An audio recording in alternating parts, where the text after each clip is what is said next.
नमस्कार दोस्तों, Pushpendra educational point में आप सभी दोस्तों का स्वागत है। दोस्तों, आज हम जानेंगे भारत की मिट्टियों के बारे में। तो सबसे पहले हम जानते हैं कि भारत में मिट्टियाँ कितने प्रकार की पाई जाती हैं और मिट्टी किसे कहते हैं। तो सबसे पहले हमें जानेंगे कि मिट्टी किसे कहते हैं। पृथ्वी की ऊपरी सतह पर मोटे, मध्यम और कार्बनिक तथा अकार्बनिक मिश्रित कणों को ही मिट्टी कहा जाता है। मिट्टी का अध्ययन पेडोलॉजी के अंतर्गत किया जाता है, अर्थात मृदा विज्ञान के अंतर्गत किया जाता है, जो कि भौतिक भूगोल की एक शाखा है। तो भारत में मिट्टियाँ कितने प्रकार की पाई जाती हैं, आइए जानते हैं। तो भारत में मिट्टियाँ मुख्यतः 5 प्रकार की पाई जाती हैं, जिसमें से आपका पहला है जलोढ़ या कछार मिट्टी। दूसरा आपका है काली या रेंगूर मिट्टी। तीसरा पॉइंट आपका है लाल मिट्टी। चौथा पॉइंट आपका है लैटराइट मिट्टी। पांचवा पॉइंट आपका है शुष्क मिट्टी या पर्वतीय मिट्टी।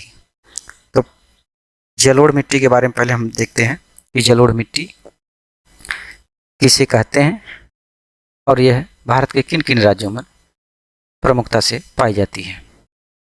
जैसा कि आप मैप में देख पा रहे होंगे कि ये आपका जो है उत्तर का जो विशाल मैदान है, जो हरे रंग का दिखाई दे रहा है, इधर जलोढ़ मिट्टियाँ आपके उत्तर प्रदेश, पंजाब, हरियाणा और पूर्वोत्तर भारत में अगर देखा जाए तो असम तक ये सब जलोढ़ मिट्टियाँ यहाँ पे प्रमुखता से पाई जाती हैं। खास करके आपका सतलज नदी के जो मैदानी क्षेत्र है और गंगा का जो मैदानी क्षेत्र है, और पूर्वोत्तर में अगर देखा जाए तो ब्रह्मपुत्र नदी तक जलोढ़ मिट्टियाँ मुख्यतः पाई जाती हैं। गुजरात के भी कुछ भागों में जलोढ़ मिट्टियाँ दिखाई दे रही हैं, जैसा कि आप मैप में देख पा रहे होंगे।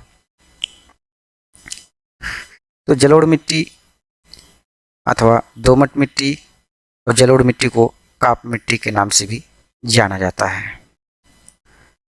जलोढ़ मिट्टी में नाइट्रोजन और फास्फोरस की कमी होती है तथा पोटास एवं चूनों की मात्रा जो होती है वो अधिक होती है।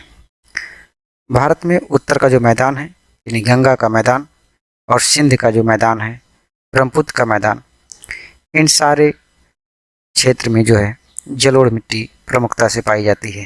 दक्षिण भारत में अगर देखा जाए तो गोदावरी का जो मैदान है, यहाँ पर भी जलोढ़ मिट्टियाँ कुछ कुछ भागों पर पाई जाती हैं।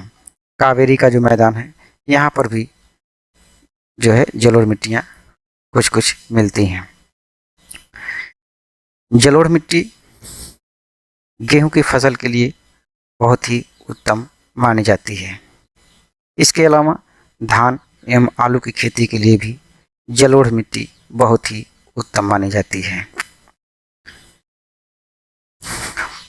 जलोढ़ मिट्टी को 2 भागों में हम डिवाइड कर सकते हैं। पहला आपका है बांगर, अर्थात पुरानी जलोढ़ मिट्टी को हम बांगर मिट्टी के नाम से भी जानते हैं। नवीन जलोढ़ मिट्टी को हम खादर के नाम से भी जानते हैं। तो जलोढ़ मिट्टी के बारे में आप लोग देख चुके हैं कि जी ये उत्तर का विशाल मैदान है, यहाँ पर बहुतेय में पाई जाती हैं जलोढ़ मिट्टी।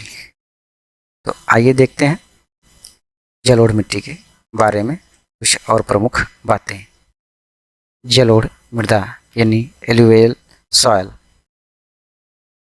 दोमट मिट्टी एवं काप मिट्टी के नाम से भी जाना जाता है।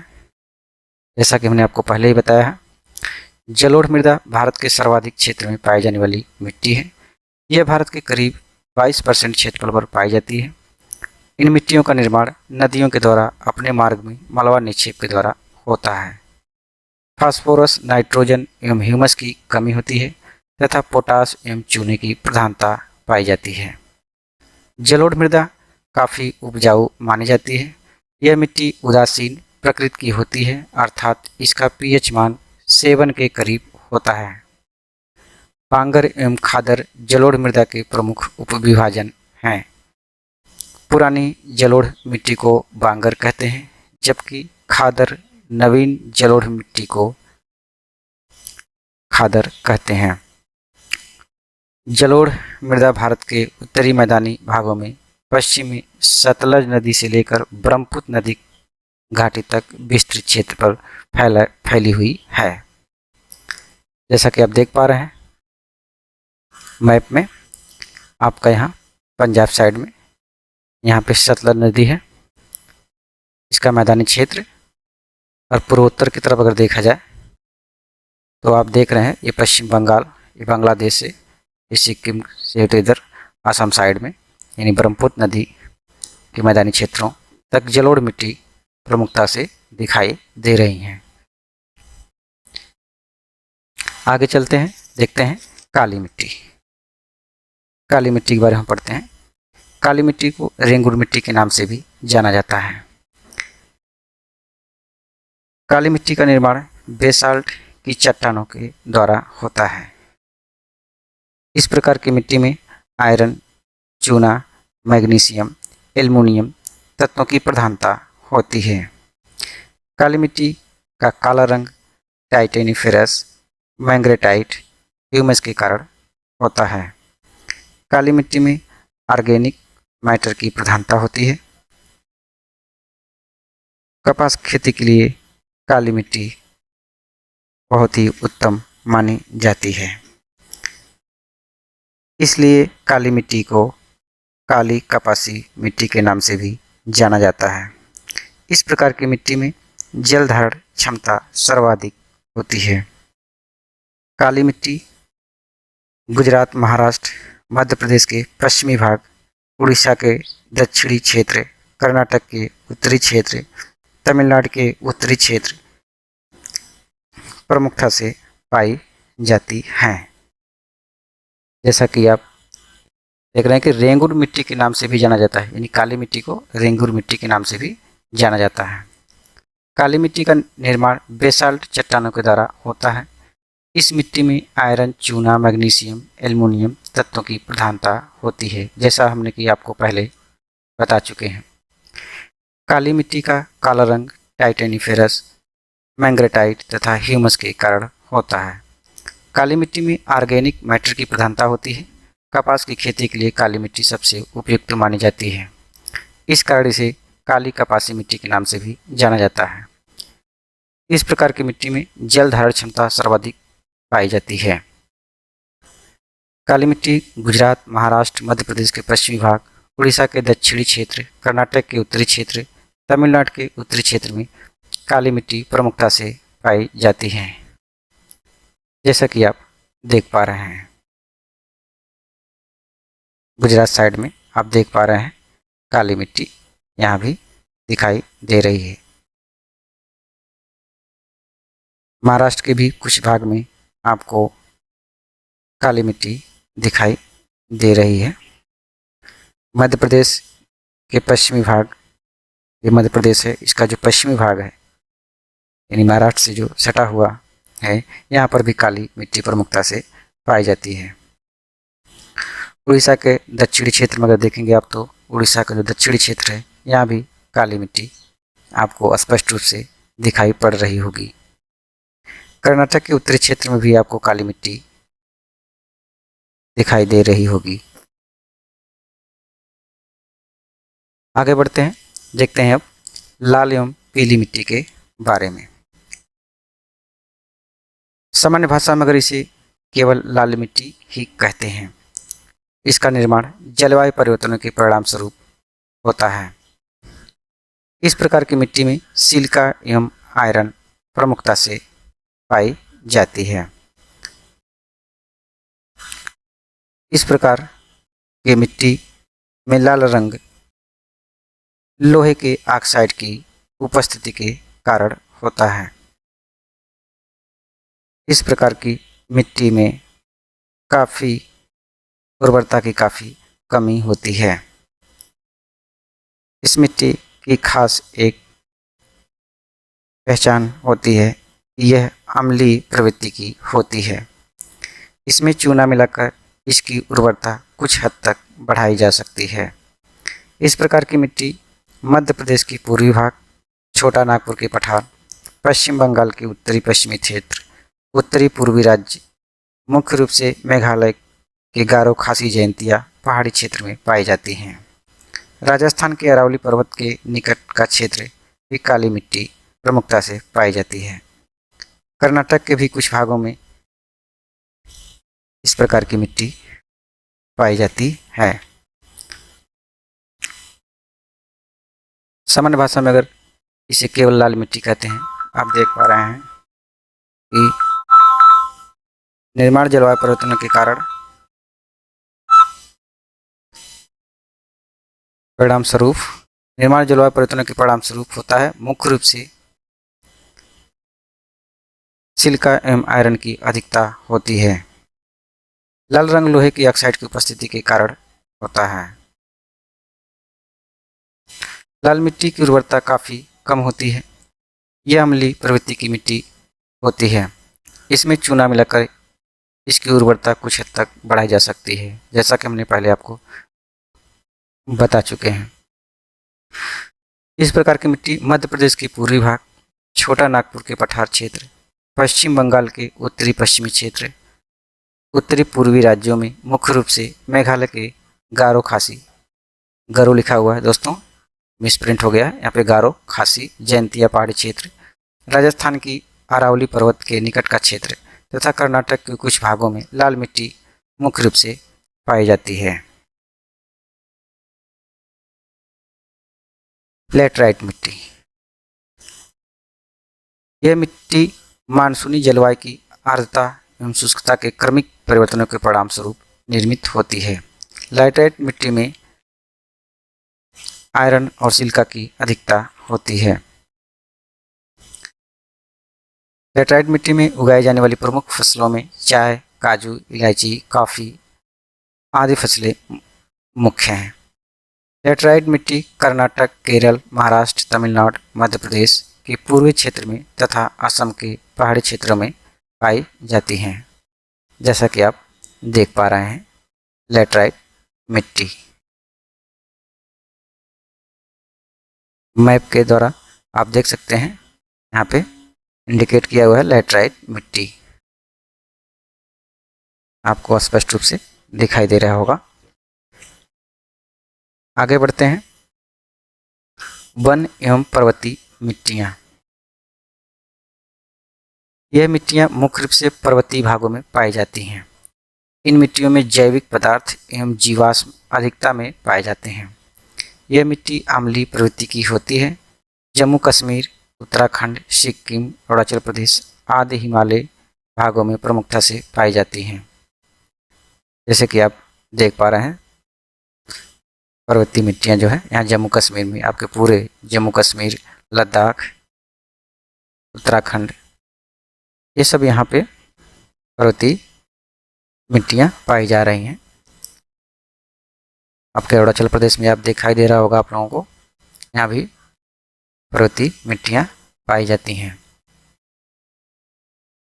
शुष्क एवं मरुस्थलीय मिट्टी, ड्राई एंड डिजर्ट सॉइल, जिन क्षेत्रों में औसत वर्षा 50 सेंटीमीटर या इससे कम होती है, उन क्षेत्रों में इसके मरुस्थलीय मिट्टियाँ प्रमुखता से पाई जाती हैं।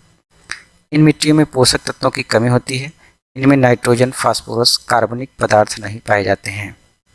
राजस्थान, दक्षिणी पश्चिमी पंजाब, दक्षिण पश्चिम हरियाणा में पाई जाती हैं। जैसा कि आप देख पा रहे हैं यहाँ पे राजस्थान में आपको दिखाई दे रहा है, इस प्रकार की मिट्टियाँ प्रमुखता से पाई जाती हैं। लवड़ी तथा क्षारीय मिट्टी, लवड़ी एवं क्षारीय मृदा को ऊसर मृदा, भूर मृदा, कल्लर, राथड़ आदि नाम से भी जाना जाता है। इन मिट्टियों का निर्माण शुष्क एवं खराब अपवाह क्षेत्रों में, जहाँ पर जल भराव की समस्या अधिक होती है, वहाँ इन मिट्टियों का निर्माण प्रमुखता से होता है। भारत में लवड़ी एवं क्षारीय मिट्टियाँ प्रमुख रूप से उत्तर प्रदेश, बिहार, हरियाणा, पंजाब एवं महाराष्ट्र राज्यों के शुष्क क्षेत्रों में पाई जाती हैं। नहरों के द्वारा अधिक सिंचाई करने के कारण भी इन मिट्टियों के निर्माण में वृद्धि होती है। जैसा कि आप मैप के माध्यम से देख सकते हैं। दलदली एवं पीट मृदा, इन मिट्टियों में जैव पदार्थ सर्वाधिक मात्रा में पाए जाते हैं। दलदली मिट्टियां मुख्य रूप से उड़ीसा, पश्चिम बंगाल एवं तमिलनाडु के तटीय क्षेत्रों में पाई जाती हैं। समुद्र तट क्षेत्रों में इन मिट्टियों में जो वनस्पति पाई जाती है उसे मैंग्रोव वनस्पति कहा जाता है। अब मृदा से संबंधित कुछ महत्वपूर्ण तथ्य आइए देखते हैं। भारतीय मृदाओं में किस सूक्ष्म तत्व की सर्वाधिक कमी पाई जाती है? तो आपका राइट आंसर है जस्ता। इन तत्वों की सर्वाधिक कमी पाई जाती है भारतीय मृदा में। कौन सी फसल मृदा को नाइट्रोजन से भरपूर कर देती है? इसका उत्तर होगा मटर। भूमि की उर्वरता बढ़ाने के लिए कौन सी फसल उगाई जाती है?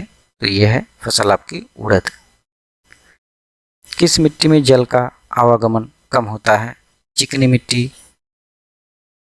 ये चिकनी मिट्टी आपका है, इसमें जल का जो है आवागमन कम होता है। सामान्य फसलें उगाने के लिए मृदा का पीएच मान कितना होना चाहिए? तो 6 से 7 होना चाहिए। अम्लीय मृदा को कृषि योग्य बनाने के लिए किसका प्रयोग किया जाता है? तो चूना अथवा लाइम का प्रयोग किया जाता है। मृदा में खारापन और क्षारीयता की समस्या का हल क्या है? तो इसका आंसर है जिप्सम, कैल्शियम सल्फेट। भारत में सर्वाधिक क्षारीय क्षेत्र किस राज्य में पाया जाता है? तो उत्तर प्रदेश में क्षारीय क्षेत्र पाया जाता है सबसे अधिक।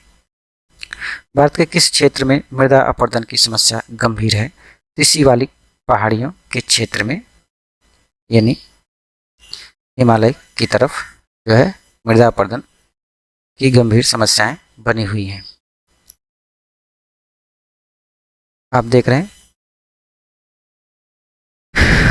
आपका क्वेश्चन है। आइए अब देखते हैं क्वेश्चन। मिट्टियों से संबंधित कुछ क्वेश्चन है जो आपको ये बताना है इसमें से कौन सा विकल्प सही है। पहला क्वेश्चन है कि काजू की कृषि के लिए कौन सी मृदा सर्वाधिक उपयुक्त है? तो पहला ऑप्शन आपका है काली मिट्टी, दूसरा ऑप्शन आपका है जलोढ़ मृदा, और सी ऑप्शन आपका है पीट मृदा, और डी ऑप्शन आपका है लैटराइट मृदा। आप लोगों को इसमें से बताना है। इसका राइट आंसर हो जाएगा डी, अर्थात लैटराइट मृदा में काजू की कृषि उत्तम मानी जाती है।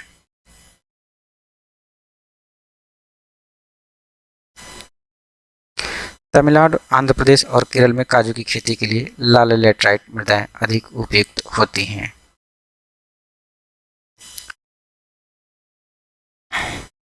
इसमें देखते हैं निम्नलिखित में से कौन सी उपाय मृदा संरक्षण में प्रभावी हो सकते हैं। ढालों की कृषि योग्य खुली भूमि पर खेती को रोकना, अति चराई पर पाबंदी लगाकर, स्थानांतरित कृषि को नियंत्रित करके। पहला विकल्प आपका है केवल 1 और 2, बी वाला ऑप्शन आपका है केवल 1 और 3, केवल 2 और 3, केवल 2 और 3, 1 2 3। तो आपका ये डी वाला ऑप्शन आपका राइट आंसर है। मृदा संरक्षण एक विधि है जिसमें मिट्टी की उर्वरता बनाए रखी जाती है, मिट्टी के अपरदन के क्षय को रोका जाता है और मिट्टी की निम्नलिखित दशाओं को सुधारा जाता है। मृदा अपरदन मूल रूप से दोषपूर्ण पद्धतियों द्वारा बढ़ता है। किसी भी तर्कसंगत समाधान के अंतर्गत ढालों की कृषि योग्य खुली भूमि पर खेती रोकना है। इस तरह से हमारा ये डी वाला ऑप्शन सही है। तो आज के लिए इतना ही, मिलते हैं फिर अगली वीडियो में। अगर वीडियो अच्छी लगी हो तो आप मेरे चैनल को सब्सक्राइब करें, लाइक करें और अपने दोस्तों को शेयर करें। मिलते हैं अगले वीडियो में। तब तक के लिए नमस्कार।